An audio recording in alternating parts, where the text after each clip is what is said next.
પાલિતાણામાં રખડતા પશુઓએ બાઇક ચાલકને ઉલાડ્યો. પશુઓના આતંકના દ્રશ્યો છે ભાવનગરના પાલિતાણાના. અહીં રોડ પર સાક્ષાત યમદૂત બનીને ભટકતા પશુઓએ વાહન ચાલકોને ઉલાડ્યા. પાલિતાણાના પરિમલ વિસ્તારમાં રખડતા પશુઓના આતંકથી હાહાકાર મચી ગયો. રોડ પર બેફામ દોડતા પશુઓએ એક બાઇક ચાલકને ઉલાડ્યો.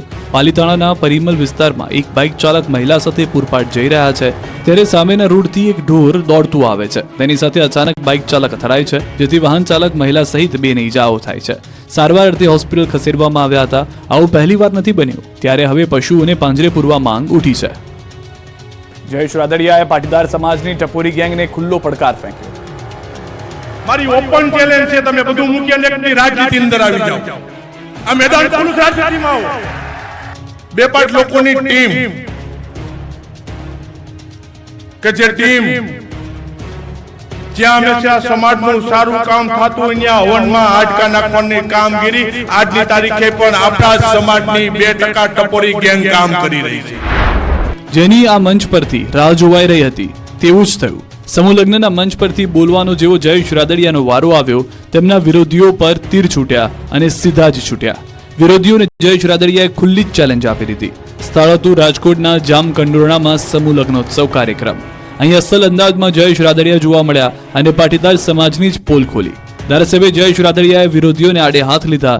જેતપુરના ધારાસભ્ય જયેશ રાદડિયાએ વિરોધીઓને ખુલ્લો પડકાર ફેંક્યો. જયેશ રાદડિયાએ ખુલ્લા મંચ પરથી કહ્યું કે પાટીદાર સમાજમાં 2-5 લોકોની ટપોરી ગેંગ સક્રિય છે અને જો રાજકારણ જ કરવું હોય તો ખુલ્લા મેદાનમાં આવો. તો જયેશ રાદડિયાના નિવેદન ચર્ચાનો વિષય બન્યો. પાટીદાર અગ્રણીઓની વિવિધ પ્રતિક્રિયા આવી. પાટીદાર અગ્રણી અલ્પેશ કથિરિયાએ રાદડિયાને સમર્થન આપ્યું અને સક્ષમ નેતા ગણાવ્યા. કહ્યું ટપોરીઓની શાન વિઠ્ઠલભાઈએ ઠેકાણે લાવી. જયેશભાઈ તેમના પિતાજીના વારસાને આગળ વધારી રહ્યા છે. એમના સમર્થકો જ આવા લોકોને પાઠ ભણાવવા માટે પૂરતા છે. તો પાટીદાર અગ્રણી જયંતિ સરદારા પણ જયેશના સમર્થનમાં બોલ્યા. નોંધનીય છે કે લીવા પાટીદાર સમાજના 2 આગેવાનો વચ્ચે વિવાદ વધુ ને વધુ વકરી રહ્યો છે. છેલ્લા કેટલાય સમયથી ખોડલધામના ચેરમેન નરેશ પટેલ અને જયેશ રાદડિયા વચ્ચે અણબનાવની ચર્ચા છે. હવે સૌરાષ્ટ્રમાં પાટીદાર રાજકારણમાં પ્રભુત્વની લડાઈ પર સૌની નજર છે. જયેશ રાદડિયાને ટાર્ગેટ પર તીર છોડી દીધા છે. હવે નરેશ પટેલ તરફથી શું પ્રતિક્રિયા આવે છે તેની રાહ છે. ધાનેરાને બનાસકાંઠામાં જ રાખવા કલેક્ટરને 5000 વાંધા અરજીઓ આપી. બનાસકાંઠા જિલ્લાના વિભાજન બાદ શરૂ થયેલો ધાનેરાને બનાસકાંઠામાં રાખવાની માંગ સાથે છેલ્લા 24 દિવસથી વિવાદ આજે પણ યથાવત છે. આજે ધાનેરા વિસ્તારના સર્વે સમાજના યુવાઓએ એકત્રિત થઈ વિસ્તારના લોકોની હજારો વાંધા અરજીઓ જિલ્લા કલેક્ટરને આપી. બનાસકાંઠા જિલ્લાના ધાનેરા તાલુકાને નવા જિલ્લા વાવ-થરાદમાં સમાવિષ્ટ કરવાના નિર્ણય સામે સ્થાનિક લોકોએ જોરદાર વિરોધ નોંધાવ્યો. ધાનેરા તાલુકાને પણ વાવ-થરાદ જિલ્લામાં સમાવેશ કરી દેતા લોકોએ અનોખો વિરોધ કર્યો. છેલ્લા 26 દિવસથી ચાલી રહેલા આ વિરોધ પ્રદર્શન દરમિયાન કોઈ ઉકેલ ન આવતા મોટી સંખ્યામાં નાગરિકો જિલ્લા કલેક્ટર કચેરી પાલનપુર ખાતે પહોંચ્યા. હજારો વાંધા અરજીઓ જિલ્લા કલેક્ટરને સુપરત કરવામાં આવી. લોકોનું કહેવું છે કે ધાનેરા અને વાવ-થરાદ જિલ્લામાં સમાવવાથી તેમને અનેક મુશ્કેલીઓનો સામનો કરવો પડશે અને વહીવટી કામકાજ માટે વધુ અંતર કાપવું પડશે. આ વિરોધ પ્રદર્શન દર્શાવે છે કે સ્થાનિક લોકો તેમના વિસ્તારને બનાસકાંઠા જિલ્લામાં જ રાખવા માટે દ્રઢ નિર્ધાર ધરાવે છે અને તેઓ આ માટે કાનૂની અને વહીવટી માર્ગે લડત આપવા તૈયાર છે. જો સરકાર દ્વારા ધાનેરાને બનાસકાંઠામાં નહીં રખાય તો આગામી દિવસોમાં ઉગ્ર આંદોલન કરી વિધાનસભા ઘેરાવ સુધીની ચીમકી ઉચ્ચારી છે. મહેસાણાના રાધનપુર ચોકડીથી પાંચોટ બાયપાસ સુધી બુલડોઝર ફર્યું. 198 દબાણો દૂર કરાયા. મહેસાણા મહાનગરપાલિકાએ સોમવારે સવારથી શહેરમાં મોટી દબાણ હટાવ ઝુંબેશ શરૂ કરી. રાધનપુર ચોકડીથી પાંચોટ બાયપાસ સુધીના માર્ગ પર આવેલા દુકાનના શેડ, કેબિન, ઓટલા અને કમ્પાઉન્ડ વોલ સહિત 198 દબાણો દૂર કરવાની કામગીરી હાથ ધરવામાં આવી. પટેલ જ્વેલર્સના દબાણ કરી ખડકાયેલા પગથિયાની નીચે 2 હાર તોડવામાં આવી. મનપાએ ગત શુક્રવારે દુકાનદારોને નોટિસ આપીને 3 દિવસમાં દબાણ દૂર કરવા જણાવ્યું હતું. જોકે દુકાનદારો દ્વારા દબાણ દૂર ન કરાતા સવારથી મનપાની ટીમે 2 જેસીબી, 8થી વધુ ટ્રેક્ટર અને પોલીસ બંદોબસ્ત સાથે તવાઈ બોલાવી. નવી બનેલી મહાનગરપાલિકાએ શહેરમાં બેફામ દબાણોને કારણે સર્જાતી ટ્રાફિકની સમસ્યાને ધ્યાનમાં રાખીને આ પગલું ભર્યું છે. દબાણ હટાવ કામગીરી દરમિયાન કેટલાક વેપારીઓએ સ્વયં પોતાના શેડ અને બોર્ડ દૂર કર્યા હતા, જ્યારે કેટલાક ફૂડ સ્ટોલ માલિકોએ પોતાના ખર્ચે ક્રેન બોલાવીને હાઇટ બોર્ડ દૂર કર્યા હતા. ખેડામાં વર કન્યા પક્ષના ડીજે વચ્ચે થઈ ગઈ હરીફાઈ. 1 કલાક સુધી કાનના પડદા ફાટી જાય એવા અવાજે સંગીત વગાડ્યું. ખેડા જિલ્લામાં એક લગ્ન પ્રસંગમાં જોવા જેવી થઈ હતી. વર કન્યા પક્ષના ડીજે સામસામે આવી જતા જોરદાર હરીફાઈ જામી હતી. બંને ડીજેના સંચાલકો 1 કલાક સુધી કાનના પડદા ફાટી જાય એવા અવાજે સંગીત વગાડ્યું હતું. આ દરમિયાન અફરાતફરીનો માહોલ સર્જાયો હતો. કેટલાય લોકો ડીજેના વાહન ઉપર ચડી ગયા હતા અને હંગામો મચાવી દીધો હતો. દીકરીના પિતાએ અનેક વખત સમજાવવા છતાં પણ ડીજે સંચાલકો સમજ્યા ન હતા.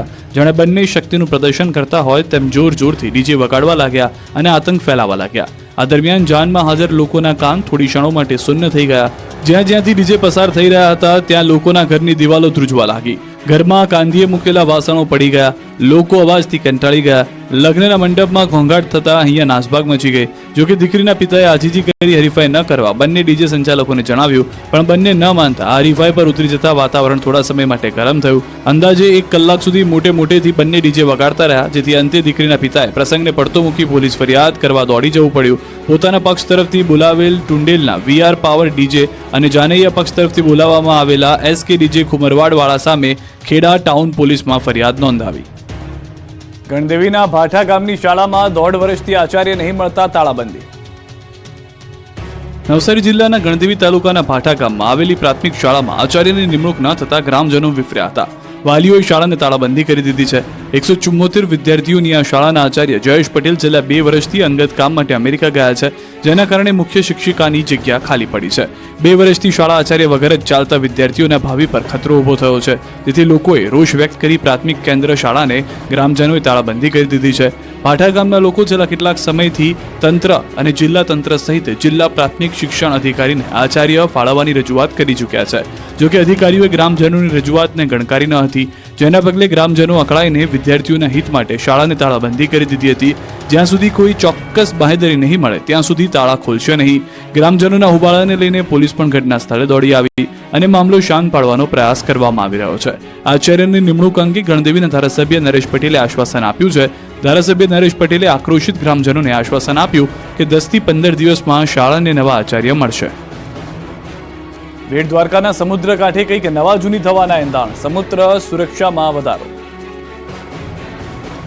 બેટ દ્વારકામાં મેગા ડિમોલિશન બાદ સમુદ્ર સુરક્ષામાં અચાનક વધારો કરાયો.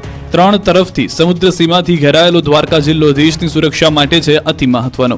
ત્યારે હવે અચાનક જ દ્વારકાના દરિયાકાંઠે સમુદ્રી સુરક્ષા જડબે સલાક કરી દેવામાં આવી છે. સુરક્ષા કર્મીઓ દ્વારા દરેક બોટોની તપાસ થઈ રહી છે. દરેક હલચલ પર નજર રાખવામાં આવી રહી છે. હાલ સમુદ્રમાં મરીન પોલીસ, ફોરેસ્ટ, કોસ્ટગાર્ડ સહિતની એજન્સીઓ જબરજસ્ત પેટ્રોલિંગ કરી રહી છે. સમુદ્રમાં જતી તમામ બોટના ડોક્યુમેન્ટની તપાસ થઈ રહી છે. દ્વારકા જિલ્લામાં કુલ 23માંથી 21 ટાપુ પર જવા તંત્રએ રોક લગાવી છે. 7 ટાપુ પર થોડા દિવસો પહેલા જ ગેરકાયદેસર બાંધકામો દૂર કરાયા હતા. આ ટાપુઓ પર અગાઉ અનેક વખત દેશ વિરોધી પ્રવૃત્તિઓ થઈ ચૂકી છે. સમુદ્રમાં પ્રતિબંધિત વિસ્તારમાં જતા 13 જેટલા માછીમારો વિરુદ્ધ ગુનો દાખલ કરાયો છે. ત્યારે સુરક્ષામાં વધારો કરાતા સમુદ્ર કાંઠે કંઈક નવા જૂની થવાના એંધાણ છે. દ્વારકામાં લારી ગલ્લા ધારકો બન્યા બેરોજગાર, આપ્યું આવેદન. દ્વારકામાં લારી ગલ્લા ધારકો બન્યા બેરોજગાર. નગરપાલિકા 100 જેટલા લારી ધારકોના લારી ગલ્લા ઉઠાવી જતા નાના વેપારીઓમાં રોષ ફાટ્યો, જેથી દ્વારકાના હાથીગેટથી નવા ગોમતી ઘાટ પરના લારી ગલ્લા ધારકોએ પ્રાંત અધિકારીને આવેદનપત્ર આપ્યું. નાના વેપારીઓએ કહ્યું કે પાલિકાએ 100 થી વધુ લારી ગલ્લા ધારકો છેલ્લા 1 મહિનાથી ધંધો રોજગાર બંધ કરાવ્યો છે, જેથી તેઓ મુશ્કેલીમાં મુકાયા છે. ઘર ચલાવવામાં ફાફા છે, ત્યારે વહેલી તકે તેમણે ન્યાય માટે માંગ કરી છે. સુરેન્દ્રનગર મહાનગરપાલિકામાં હોકર ઝોન માટે રજીસ્ટ્રેશન કરાવવા લારી ધારકો અને ફેરિયાઓની લાંબી લાઈનો લાગી. સુરેન્દ્રનગર મહાનગરપાલિકામાં લાઇન હોકર્સ ઝોન માટે રજીસ્ટ્રેશન કરાવવાની છે.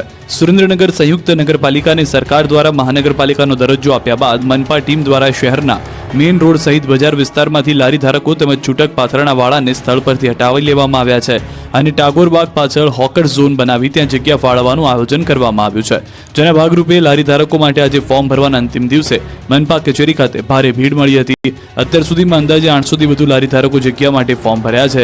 જ્યારે બીજી બાજુ મનપા દ્વારા ફોર્મ પ્રક્રિયા ઝડપી પૂર્ણ કરી તાત્કાલિક આ જગ્યા ફાળવવામાં આવે તેવી લારી ધારકોમાં માંગ ઉઠવા પામી છે. પાથરણા વાળાઓને હટાવી લેવામાં આવતા છેલ્લા 10 દિવસ કરતાં પણ વધુ સમયથી તેમનો ધંધો સંપૂર્ણ બંધ હોવાથી પરિવારજનોનું ગુજરાન ચલાવવામાં પણ મુશ્કેલી પડી રહી છે. કેન્દ્રીય ગૃહમંત્રી અમિત શાહે સંતો સાથે સંગમમાં લગાવી આસ્થાની ડૂબકી. અમિત શાહનું 3 પેઢી સાથે કુંભ સ્નાન.